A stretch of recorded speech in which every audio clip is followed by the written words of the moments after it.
Hi everybody, just a quick video to share some simple XMLs that I've just knocked together for my private server that you might want to have a go with.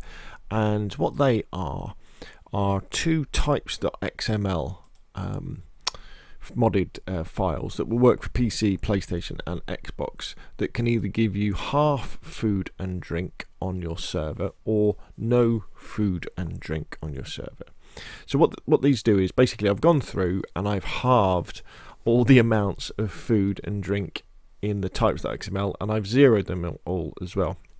This is just your normal food that would spawn on the ground, you know, like your cans of peaches or your bottles of Pepsi or your cans of Pepsi or your cans of Fronta or your sardine cans, all that sort of stuff. So I halved them in the one that's types dash half dash food.xml, and I've zeroed them in types dash zero dash food.xml. Now I've left things like canteens and water bottles alone.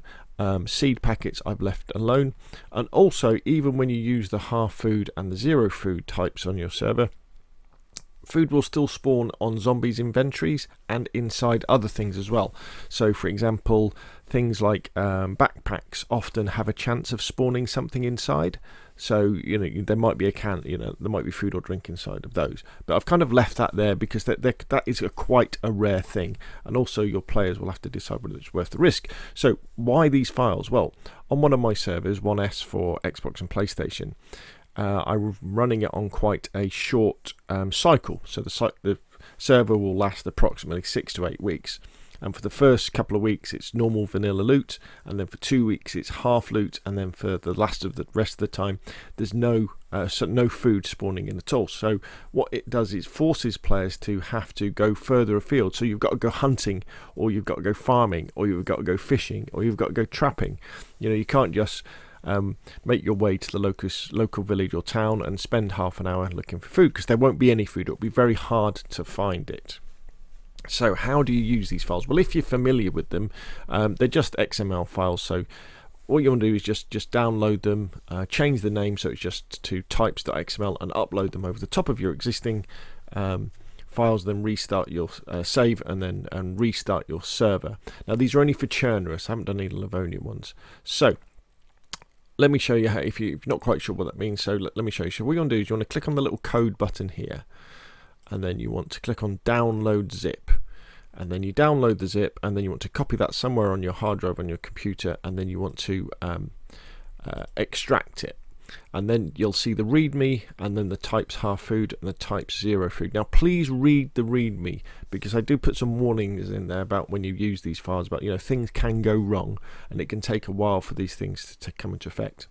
Also I should add that although I've used the update 1.14 Chernarus types.xml for this, in theory you could use this file going forward, because the whole point of using this sort of file is that you're restricting the loot. So let's say in future updates 1.15, 1.16, etc., they might add things like more weapons. There's probably going to be a new weapon, isn't there, and some other little bits like that. Well, you could still use these because you'll still have a period of vanilla spawning when the server first starts, and then when you put this in, that will then, you know, reduce some of the new items, but then reduce the food as well. So that's maybe what I'll do. I'm not sure if I'll go through when 1.15 comes out or 1.16 comes out, whether I'll be going through and doing these files again. I might well just use them, unless of course they introduce a load of food items, then yes, I will have to. So as you can see here, so we've got the two files. So decide which one you want to use, and then you just want to rename it to, so it's just types like that. And then what you want to do is you want to go to your server. Remember, I'm using Nitrado as an example here. Just go to the web interface. Go to the file browser. Go to your missions folder. It'll be PS missions for PlayStation. I think it's XB missions for Xbox. On PC, you've got to dig down a little bit further to get to the missions folder. Click on that.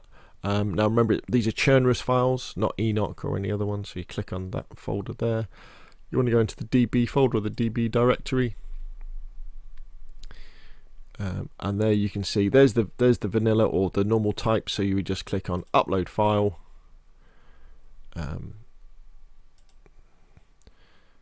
you would find where the file was on your computer.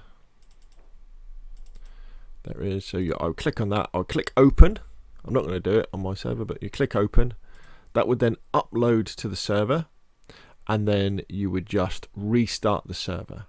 And then what would happen is, over time, the items would the excess items would start to disappear, and you'd then have half the food and drink. Now, one thing I'm not quite sure about, because I couldn't really test it, was with the 0 food XML, whether that would delete food, cans of drinks that people had already collected. I don't think it will. But there we go. So if you want more of a survival DayZ, you've got half food and drink and 0 food and drink. Hopefully you found that useful. If you have, hit like. If you want to see more, press subscribe, and I will of course see you again soon.